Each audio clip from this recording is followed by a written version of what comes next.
Master mind Mahfuz কোথায় আন্দোলন করেছে আমাকে একটু দেখান। মাহফুজের ভাইয়ের অ্যাকাউন্টে 6.5 কোটি টাকা পাওয়া গেছে। তারা বাংলাদেশের একটি নামধারী চাঁদাবাজ। আসিফ মাহমুদ বাবার নামে একটা অভিযোগ না, তার গ্রামটা সে অতিষ্ঠ করে বলছে। 3টা ফ্যামিলি তার গ্রাম ছাড়া করে ফেলছে। এবং আপনার এই যে মাস্টার মাইন্ড মাহফুজ কোথায় আন্দোলন করেছে আমাকে একটু দেখান, একটা ছবি দেখান। মাহফুজের ভাইয়ের অ্যাকাউন্টে 6.5 কোটি টাকা পাওয়া গেছে কানাডাতে। বিভিন্ন জনে বিভিন্ন উপদেষ্টারা হচ্ছে মনে করেন ইমাম, মসজিদের ইমাম, তাদের পিএসের অ্যাকাউন্টে 100 কোটি 200 কোটি 300 কোটি টাকা কোত্থেকে আসছে। তাদের সম্পর্কে একটাই বার্তা দিতে চাই, তারা কোনো সংগঠন না, তারা বাংলাদেশের একটি নামধারী চাঁদাবাজ এবং তারা এই দেশের জনগণ তাদেরকে জবাব দিবে। সুন্দর নিরপেক্ষ অবাধ সুষ্ঠু একটি নির্বাচন হবে, সেই নির্বাচনের জবাব দিয়ে দেবে সাধারণ জনগণ। আমরা আগামীতে রাষ্ট্রনায়ক তারেক রহমানের দেখতে চাই।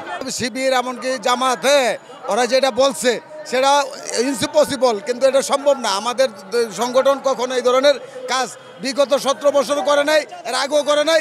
এখন আজকে 1 বছর প্রতি উপলক্ষে আমরা হাসিনার খেতানো পরে আজকে 1 বছর একদিন এই পর্যন্ত আমরা দেখি নাই। মানে জামাত আর শিবির কোথা থেকে বলে কি করে সেটা আমরা বলতে পারবো না। আমরা এই বিগত এত বছরে আমরা সুন্দরভাবে তাদের সাথে আমরা দাঁড়াইতে পারি নাই। আমরা 5-10 জন মানুষ একসাথে করতে পারি নাই। ইউনিট সরকার যেটা করতেছে এটা হলো উনি অস্থায়ী অন্তর্বর্তী সরকার, উনি যেটা করতেছে ওনার দিক দিয়ে এটা ভালো আছে। আমরা চাই উনি ভালো করুক। উনি যেহেতু বলছে আগামীতে আমাদের কথা শুনছে যে আগামী ফেব্রুয়ারির মধ্যে নির্বাচন দিবে, রমজানের আগে যদি নির্বাচন দেয় তাহলে আমাদের জন্য ভালো। তাহলে রমজানের মধ্যে নির্বাচন তো সম্ভব না, দেশের জন্য ভালো, জাতির জন্য ভালো, এমনকি সকলের জন্য ভালো।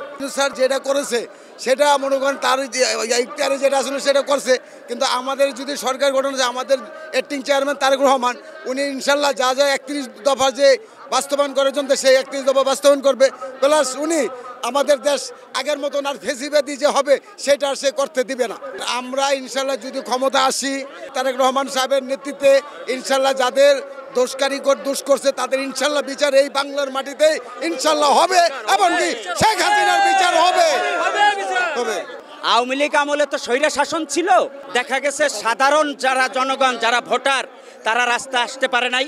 স্বাধীন বাংলাদেশে এখন সাধারণ জনগণ রাস্তায় নেমে আসছে। বাংলাদেশ জাতীয়তাবাদী শ্রমিক দল একটি সুসংগঠিত এবং শান্তশিষ্ট একটি সংগঠন, যে সংগঠনের কোনো ক্লেম নাই, কোনো অভিযোগ নাই, কোনো দুর্নীতি নাই,